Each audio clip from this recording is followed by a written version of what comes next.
बांधवांनो आणि बहिणींनो, आज हा कार्यक्रम सुरू करण्याच्या आधी आपण महाराष्ट्राचे माजी मुख्यमंत्री श्री मनोहर जोशी यांना श्रद्धांजली वाहिली। मी अतिशय भाग्यवान आहे की मनोहर जोशी साहेबांच्या मंत्रिमंडळामध्ये बांधकाम मंत्री म्हणून मला काम करण्याची संधी मिळाली। विशेषतः मुंबईमधले 55 उड्डाणपूल, मुंबई पुणे एक्सप्रेस हायवे आणि वरळी बांधला सीलिंग प्रोजेक्ट हे त्या काळामध्ये मनोहर जोशींच्या भक्कम समर्थनाने मला करता आले। स्वर्गीय शिवसेना प्रमुख बाळासाहेब ठाकरे यांचा आशीर्वाद, मनोहर जोशी आणि गोपीनाथ मुंडे यांचं मार्गदर्शन आणि त्याचबरोबर ही सगळी कामं करणं त्या काळात शक्य झाली। मनोहर जोशी अतिशय सुसंस्कृत असे नेते होते। महाराष्ट्राचे मुख्यमंत्री म्हणून त्यांनी जेवढं चांगलं काम केलं तसंच त्यांनी लोकसभेचे सभापती म्हणूनही अतिशय उत्कृष्ट काम केलं। या लोकसभेच्या संसदीय इतिहासामध्ये सर्व पक्षीय खासदारांनी ज्याला रिकॉग्नाइज केलं, ज्याचा सन्मान केला, असे लोकसभेचे सभापती म्हणून मनोहर जोशी यानंतरच्या अनेक वर्ष भारतीय जनतेच्या मनात निश्चितपणे राहतील। अतिशय मनमिळावू, नम्र आणि त्याचबरोबर सौजन्य मूर्ती आणि खऱ्या अर्थाने सुसंस्कृत असं त्यांचं व्यक्तित्व होतं। संस्कृत आणि मराठी या विषयावर भाषेवर त्यांचं विशेष रूपाने प्रभुत्व होतं।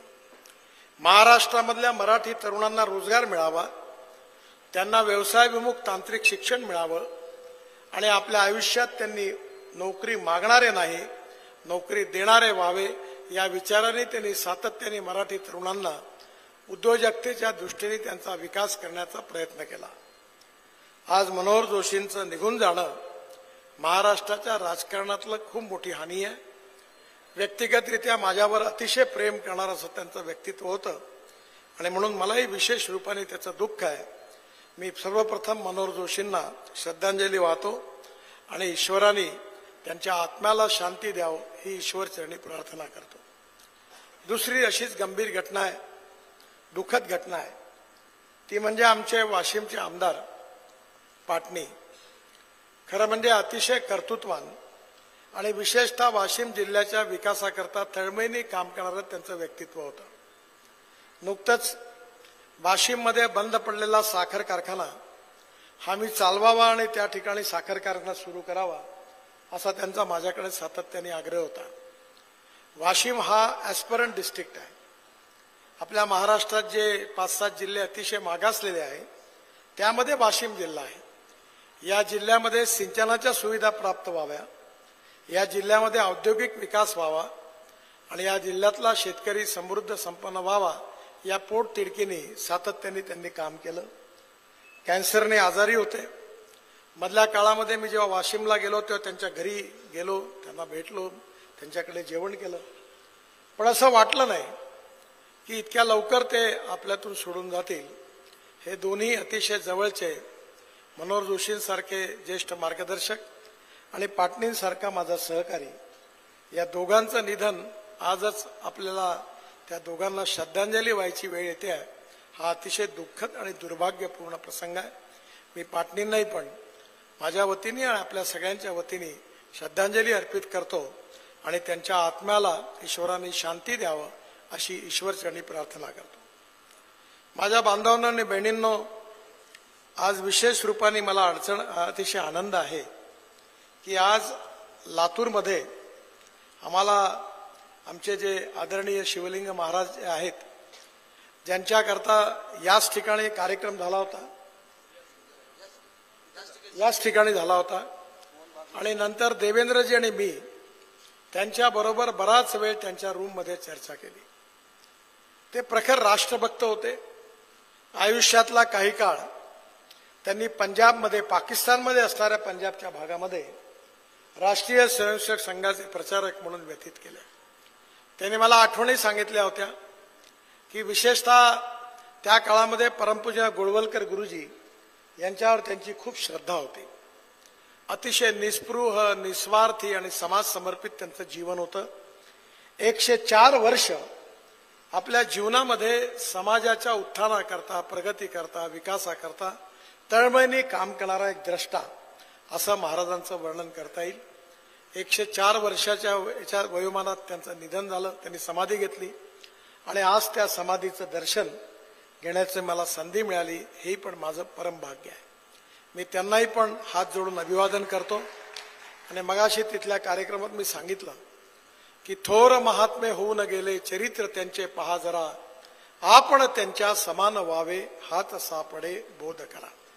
त्यामुळे त्यांच्यापासून प्रेरणा घेऊन या भागामध्ये निश्चितपणे त्यांच्या विचारानुरूप चांगलं कार्य या ठिकाणी होईल आणि त्याची प्रेरणा लाखो करोडो युवकांना निश्चितपणे मिळत राहील असा मला विश्वास आहे. माझ्या बांधवांनो, बहिणींनो, लातूर जिल्ह्यामध्ये मला येण्याची आज संधी मिळाली. मला अतिशय आनंद आहे की या जिल्ह्यामध्ये माझ्या काळामध्ये जवळपास 10,000 कोटी रुपयाची कामं करण्याची संधी मला मिळाली. 2014 पर्यंत लातूर जिल्ह्यामध्ये राष्ट्रीय महामार्गाची संख्या फक्त 124.21 किलोमीटर म्हणजे 125 किलोमीटर होती. 2014 नंतर मी जवळपास याच्या 3 पट म्हणजे 386.24 किलोमीटर नवीन राष्ट्रीय महामार्गाची घोषणा केली. केवळ घोषणा केली नाही तर त्यानंतर हा राष्ट्रीय महामार्ग 510.45 किलोमीटर झाला. आणि म्हणून या महामार्गावर एकूण 17 कामं 8,018.61 कोटी रुपयाची मी आता आधी मंजूर केली होती. 527.65 किलोमीटरची, त्यापैकी 13 कामं 437.53 किलोमीटर 7,520.91 कोटी रुपयाची पूर्ण झालेली आहे. 4 कामं 90.42 कोटी किलोमीटरची जवळपास 500 कोटी रुपयाची कामं प्रगतीपथावर आहे.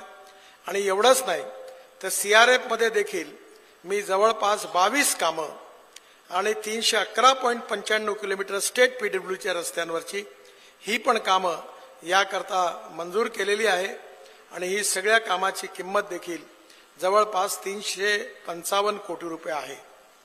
मला विश्वास आहे की आज आपण ज्या रस्त्याचं उद्घाटन केलं, ज्याचं भूमिपूजनही केलं आणि उद्घाटन केलं, असा योग माणसाच्या मंत्र्यांच्या किंवा आमदारांच्या नशिबात कधी येण्याची शक्यता फार कमी असते. पण मी याचं उद्घाटनही केलं, याचं भूमिपूजनही केलं आणि याचं उद्घाटनही केलं. हा जो रस्ता आहे हा विदर्भातील बुटीबोरीपासून म्हणजे नागपूरपासून तर कोकणातील रत्नागिरीपर्यंत जाणार आहे. या रस्त्यामध्ये कोकण, पश्चिम महाराष्ट्र, पश्चिम महाराष्ट्र, मराठवाडा, विदर्भ या भागाकरता एक नवीन लाईफलाईन होणार आहे. पूर्वी हा 2 पदरी होता, आता 4 पदरी झालेला आहे. आणि या मार्गावर विशेषतः शहराकडे नव्हे तर त्या आजूबाजूच्या गावांना, ग्रामीण भागाच्या विकासाला हा वरदान ठरणार आहे. हा मार्ग रत्नागिरीतील मिऱ्या येथून सुरू होऊन कोल्हापूर, सांगली, सोलापूर, धाराशिव, लातूर, नांदेड, यवतमाळ मार्गे नागपूर जिल्ह्यातील बुटीबोरीपर्यंत आहे. आणि नागपूर ते बुटीबोरी आता हाय पण मी 6 लेन मंजूर केलेला आहे. म्हणजे आता याला आपण नागपूर पासून तर रत्नागिरीपर्यंत म्हणायला हरकत नाही. आणि म्हणून हा जो मार्ग आहे हा नागपूर ते रत्नागिरी असा झालेला आहे. आणि मराठवाडा, पश्चिम महाराष्ट्र, कोकण आणि विदर्भ या जिल्ह्यांना हा जोडणारा आहे. आणि आज हा मार्ग पूर्ण होतोय याचा मला विशेष रूपाने अतिशय आनंद आहे. या संपूर्ण महामार्गाची लांबी 926 किलोमीटर आहे. आणि या महामार्गाची किंमत 30,000 कोटी रुपये आहे. या मार्गावर 30,000 कोटी रुपये खर्च झाले. आणि म्हणून हा एक अतिशय लाईफलाईन असा विदर्भ, मराठवाडा, पश्चिम महाराष्ट्र आणि कोकण या चारीला जोडणारी एक लाईफलाईन आहे. आतापर्यंत सगळे मार्ग जे होते मुंबई, पुणे, नाशिक अशाकडनं सगळे जोडल्या जात होते. पण हे विशेषतः महाराष्ट्रातल्या अति दुर्गम भागामध्ये मागासलेल्या भागातून हा जाणार असल्यामुळे या सगळ्या भागाचा नक्की विकास होईल असा मला विश्वास आहे. आणि म्हणून नक्कीच मी आपल्या सगळ्यांना त्यानिमित्ताने शुभेच्छा देतो. कोकणातले जे 5 पॅकेज आहे त्यापैकी 1 पॅकेज पूर्ण झालं, 3 पॅकेजचे कामं सुरू आहे आणि शेवटचं पॅकेज आता लवकरच अवार्ड होणार आहे. त्यामुळे या महामार्गाचं वैशिष्ट्य असं आहे की माझं स्वतःचं दैवत म्हणजे माहूर, महालक्ष्मी, आपल्या माहूरची देवी, माहूरवासिनी रेणुका माता मंदिर, महालक्ष्मी मंदिर, उस्मानाबाद मधले तुळजाभवानी मंदिर आणि कोल्हापूर मधली महालक्ष्मी, या तिन्ही शक्तीपीठांना जोडणारा हा मार्ग आहे. मला आठवतं की माझ्या आईने मरण्याच्या पूर्वी ती पंढरपूरला, तुळजापूरला आली होती आणि गाणगापूरला गेली होती. आणि मला त्यावेळी नागपूरहून ती गाडीने आली होती. आणि तिने मला म्हटलं, नितीन, कधी काही झालं तर एकच माझी इच्छा पूर्ण कर. म्हटलं काय? तर म्हणे, अक्कलकोट गाणगापूर हा रस्ता तर एवढा खराब आहे की माझी पाठ ही पूर्ण खिळखिळी झाली. तुळजापूरचाही रस्ता, कोल्हापूरचाही रस्ता काही चांगला नाही आहे. काही जर तुला शक्य झालं तर हा रस्ता चांगला करण्याचा जरूर प्रयत्न कर. म्हणून हा रस्ता झाला आणि आता गाणगापूरचाही रस्ता चांगला झालेला आहे. तो कर्नाटक पर्यंत तिकडनंही चांगला झालेला आहे. त्यामुळे मला आज विशेष रूपाने आठवण झाली की आपल्या जीवनामध्ये ज्या आईने आपल्याला घडवलं तिची इच्छा पूर्ण झाली, याचाही मला विशेष रूपाने आनंद आहे. आणि म्हणून या भागातलं कृषी उत्पादन, या भागातलं विशेषतः साखर कारखाने, या भागातला शेतकरी, शेतमजूर आणि या भागातल्या तरुण मुलाला आता रोजगार मिळण्याची संधी या महामार्गामुळे मिळणार आहे. माझी या सगळ्या आमदार खासदारांना विनंती आहे की जर उद्योग आले, उद्योग व्यापार वाढला तर वेल्थ क्रिएट होते, संपत्ती क्रिएट होते. उद्योग व्यापार आला तर भांडवली गुंतवणूक येते आणि उद्योग व्यापार आणि भांडवली गुंतवणूक आली तर सगळ्यात महत्वाची गोष्ट म्हणजे तरुण मुलाच्या हाताला काम मिळतं. आपल्याला अशी इकॉनॉमी डेव्हलप केली पाहिजे की ग्रामीण भागामध्ये विकासाचं चक्र तेज गतीने फिरलं पाहिजे. केवळ स्मार्ट सिटीज करून चालणार नाही, तर स्मार्ट विलेजेस करण्याची आपल्याला गरज आहे. आणि आपला शेतकरी जो आहे, मी नेहमी सांगतो की शेतकरी हा अन्नदाता आहे. आज आपण गहू, मका, ज्वारी, डाळ, सोयाबीन सगळं लावतो, पण आपल्या विकासामध्ये, आपल्या प्रगतीमध्ये केवळ यांनी काही काम होणार नाही. म्हणून आपण शेतकऱ्याला आता ऊर्जादाता बनवलं. साखर कारखान्यामध्ये वीज निर्मिती केली, पण आता केवळ वीज निर्मिती केली नाही, तर आता आपण पंजाब आणि हरियाणामध्ये जी परळी आहे, राईस स्ट्रॉ, आपल्याकडे तणस म्हणतो, आणि आपला जो बायोमास आहे, बगास आहे, सगळ्या प्रकारचा जो बायोमास आहे त्याच्यापासून आता डांबर तयार करायला सुरुवात झाली. आणि आता तर आम्ही पानिपतमध्ये एक प्लांट सुरू केला इंडियन ऑइलच्या मागे लागून, आणि त्यामध्ये 1,00,000 लिटर इथेनॉल परळीपासून आणि 150 टन बिटुमिन त्यापासून आणि 76,000 tonne bio aviation fuel, sustainable aviation fuel म्हणजे हवाई इंधन पण तयार करणार आहे. माझं स्वप्न आहे की लातूर जिल्ह्यामधला शेतकरी केवळ अन्नदाता म्हणून राहता कामा नये, केवळ ऊर्जादाता म्हणून होता कामा नये, बिटुमिन दाताही झाला पाहिजे आणि आता हवाई इंधन दाता झाला पाहिजे. काल मी बेळगावमध्ये होतो. भारतात सगळ्यात जास्त साखर कारखाने बेळगाव जिल्ह्यात आहे, 28 कारखाने आहेत. इथेनॉलची निर्मिती होते. लातूर जिल्ह्यामध्ये मोठ्या प्रमाणात कारखाने आहेत. त्यामुळे येणाऱ्या काळामध्ये इथेनॉल पासून बायो एव्हिएशन फ्युएल म्हणजे हवाई इंधन तयार होऊ शकतं. आणि आपल्या नाही तर जगातले विमानं याच्यावर चालू शकतात. तुम्हाला सांगताना मला आनंद होतो की आता जागतिक आर्थिक परिषद डाव्होसला झाली आणि तिथे जगातल्या इकॉनॉमिस्ट आणि तज्ञ लोकांनी आता असा निर्णय घेतलेला आहे की पेट्रोलियम हवाई इंधनामध्ये 5% बायो एव्हिएशन फ्युएल टाकण्याचा त्यांचा विचार आहे. मी स्वतः इनिशिएटिव्ह घेऊन स्पाइस जेटचं विमान डेहराडून वरून दिल्लीला हवाई इंधन बायो एव्हिएशन फ्युएल मध्ये आणलं. टाटांनी एअर रशियाचं विमान प्राज इंडस्ट्रीच्या सहकार्याने हवाई इंधन बायो एव्हिएशन फ्युएल टाकून चालवलं. 2 वर्षापूर्वी 26 जानेवारीला विशेषतः आपल्या दिल्लीमध्ये 26 जानेवारीच्या कार्यक्रमात आपले फायटर जेट आणि हेलिकॉप्टर हेही हवाई इंधनावर चालले. आता माझ्याकडे इथेनॉलवर चालणारी गाडी आहे इनोवा, ती 100% इथेनॉलवर चालते. दिल्लीत आहे, तुम्ही आले की या बघायला. आणि ही गाडी 60% वीज तयार करते. जगातली पहिली गाडी आहे, युरो 6 चे एमिशन नॉर्म पूर्ण करते, नो पोल्युशन.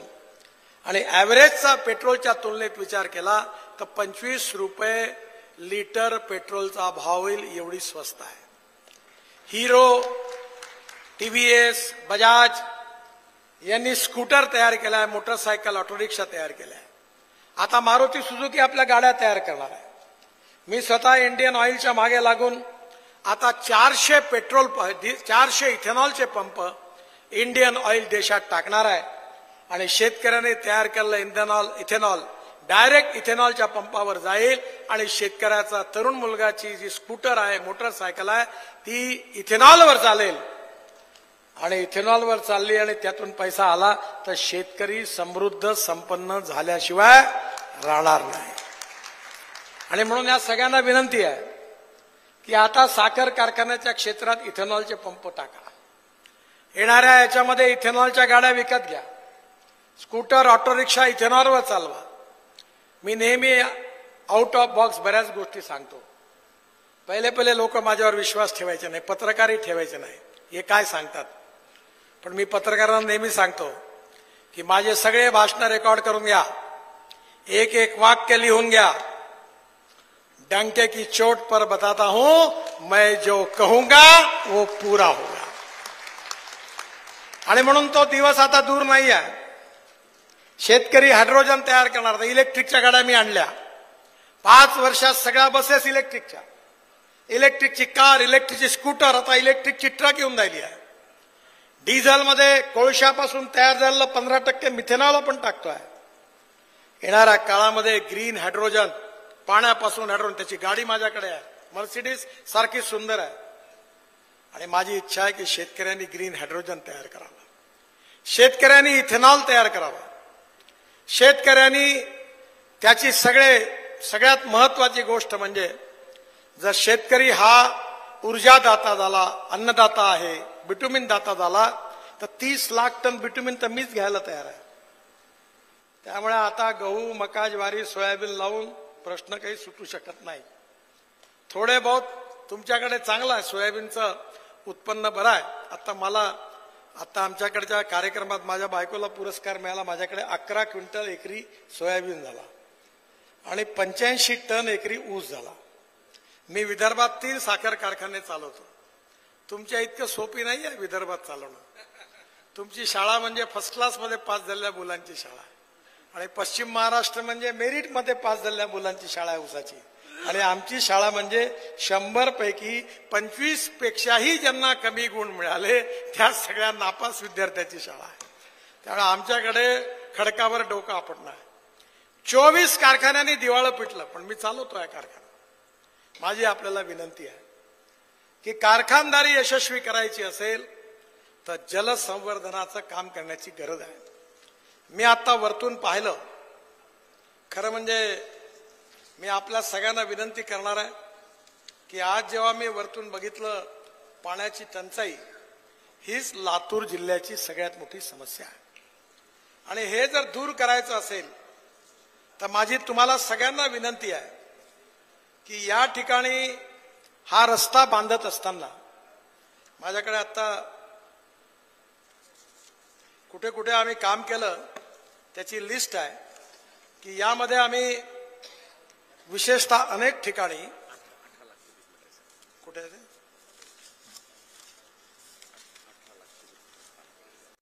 हे आहे का,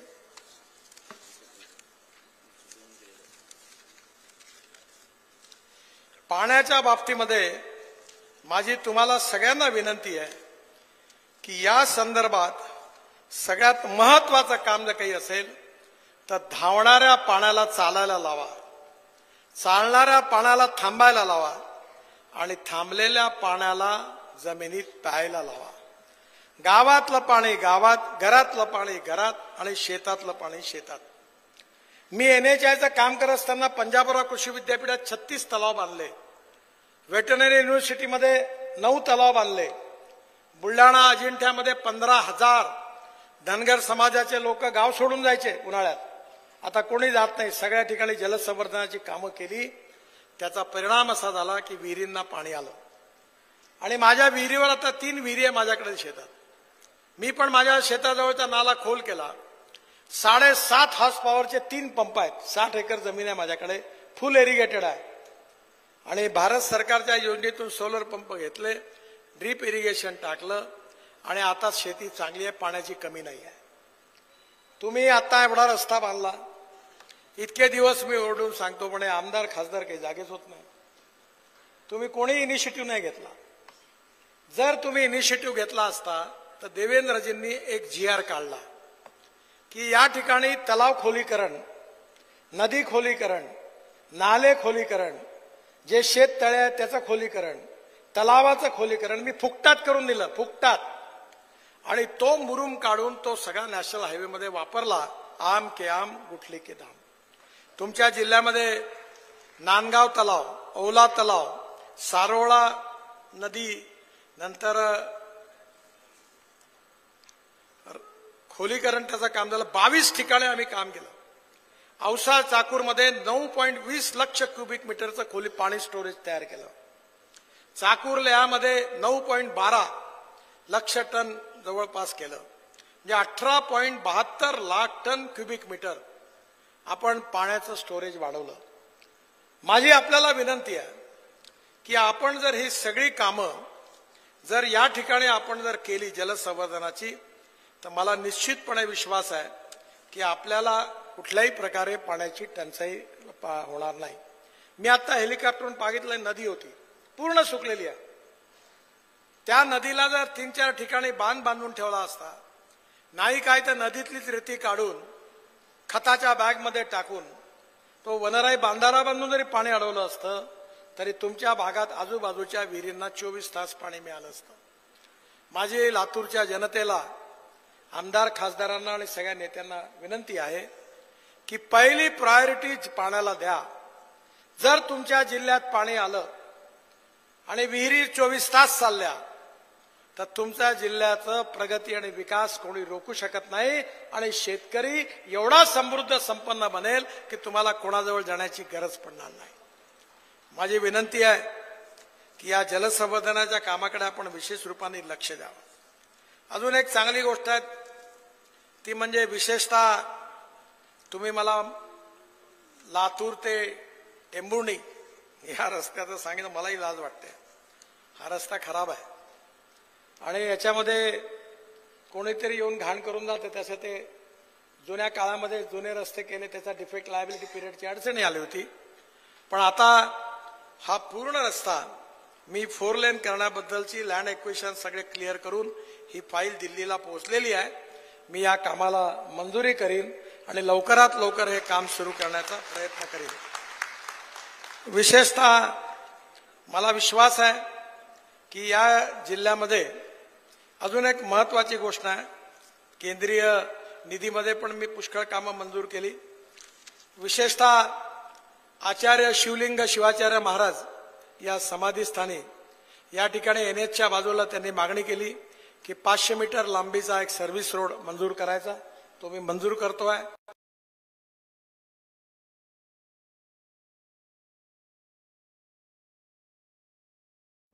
सगळ्यात महत्वाची गोष्ट मी तुम्हाला सांगणार आहे, ज्यामध्ये त्याचा तुम्हाला खूप फायदा होणार आहे, की तुम्ही जर कधी हिमाचल प्रदेशात गेले असाल तर मनालीला गेला असाल तर मनालीवरून रोहतांग पासला जायला 3.5 तास लागतात. तिथे आता अटल टनेल बनली आहे आणि 8 ते 9 मिनिटात आपण बाहेर निघतो, फक्त 9 मिनिटात. तिथून आपण हिमालयाच्या मधून पूर्ण हिमालयामधून 4 टनेल बांधतो आहे आणि लडाख लेहला आलो की भारतातली नाही तर आशियातली सगळ्यात मोठी जोजिला टनेल हिमालयामधून 4 टनेल बांधतो आहे आणि लडाख लेहला आलो की भारतातली नाही तर आशियातली सगळ्यात मोठी जोजिला टनेल 75% 11 जवळपास 6,000 कोटी रुपयाची जवळपास पूर्ण होत आलेली आहे. जोजिला टनेल म्हणजे कारगिलच्या खाली जिथे युद्ध झालं होतं. आणि तिथून पुढे गेलो की झेडमोर टनेल बांधली आहे. तिथून श्रीनगर आणि मग श्रीनगरच्या जम्मू आणि श्रीनगरच्या मध्ये 18 टनेल बांधले आहेत. आणि कटरा वैष्णव देवी लागायच्या आधी तिथून दिल्ली कटरा एक्सप्रेस हायवे लागतो. त्यांनी आपण अमृतसरवरून दिल्लीला येऊ 4 तासात. आणि दिल्लीला आलो की दिल्ली मुंबई एक्सप्रेस हायवे बांधला आहे. जवळपास आता या डिसेंबर पर्यंत पूर्ण होईल. आणि तो हायवेनी तुम्ही सुरत पर्यंत आल्यानंतर सुरत वरून नाशिक, नाशिक वरून अहमदनगर, अहमदनगर वरून सोलापूर, सोलापूर वरून कर्नूल आणि कर्नूल वरून कन्याकुमारी, चेन्नई, हैदराबाद, कोचीन, त्रिवेंद्रम, बेंगलोर सगळ्या दक्षिणेला जोडला आहे. म्हणजे आता उत्तरेतला ट्रॅफिक जो आहे तो मुंबई पुण्याला येणार नाही, कोल्हापूर सोलापूरला येणार नाही. तिथला ट्रॅफिक जॅम कमी होईल. पण हा जो रस्ता आहे हा देशाची लाईफलाईन आहे आणि हा रस्ता जो सोलापूरवरून जाणार आहे, सोलापूरच्या बाहेरून, त्याला धाराशिवला मी कनेक्टिव्हिटी दिलेली आहे. आपण लातूर, धाराशिव, मराठवाड्यातून या रस्त्याला कनेक्टिव्हिटी मिळाली तर हा काश्मीर ते कन्याकुमारी, आम्ही भाषणात बोलायचो, काश्मीर ते कन्याकुमारी, आता हा रस्ता काश्मीर ते कन्याकुमारी 50,000 कोटी रुपयाचा या वर्षीच्या डिसेंबर पर्यंत पूर्ण होणार आहे. आणि याचा ऍडव्हान्टेज घेऊन आपला माल, जसं मला आता यांनी सांगितलं की लातूर मधून 2.5 तासात हैदराबाद भाजीपाला जायला लागला. आता समृद्धी महामार्ग झाला. परवा मी आमच्या संत्रा उत्पादक शेतकऱ्यांना सांगितलं की आता मुंबईत संत्रा पॅक करून पाठवा, इथून आपल्यातून 14-15 तासात मुंबईत जाईल. त्यामुळे रस्त्यामुळे आपला एक चांगला विकास होणार आहे. मला अतिशय आनंद आहे की या सगळ्यामुळे मराठवाड्याचा विकास झाला पाहिजे, लातूरचा विकास झाला पाहिजे. प्रतापराव चिखलीकर यांनी उदगीर बायपास याचा उल्लेख अनेक लोकांनी केला, आता मंत्र्यांनी पण केला. तो मी मंजूर करतोय. त्याचं भूमिपूजन आहे. 74 कोटी रुपयाचं लँड ॲक्विजिशन आहे. मंत्रीजी ते लवकर करून द्या कलेक्टरकडनं. ते जर झालं तर नक्कीच ताबडतोब याचं काम सुरू करू. उदगीर, रावी, देगलूर हा जो रागोळी आदमपूर, खरा फार आदमपूर हा जो मार्ग आहे याचा DPR जवळपास झालेला आहे. हा रस्ता मी मंजूर करतो. हा 1000 कोटी रुपयाचा आहे आणि लवकरच याच्यावर काम सुरू आहे. जो नांदेड ते देगलूर आहे, पलीकडे 4 लेन झाला आहे, याच्यामध्ये महाराष्ट्र सरकारने BOT मध्ये PWDने ते काम कोणाला तरी दिलेलं आहे. प्रतापराव, ते काम महाराष्ट्र सरकारला टेक ओव्हर करायला सांगा. हा रस्ता NH आहे. त्यांनी जर काम टेक ओव्हर केलं तर मी याचा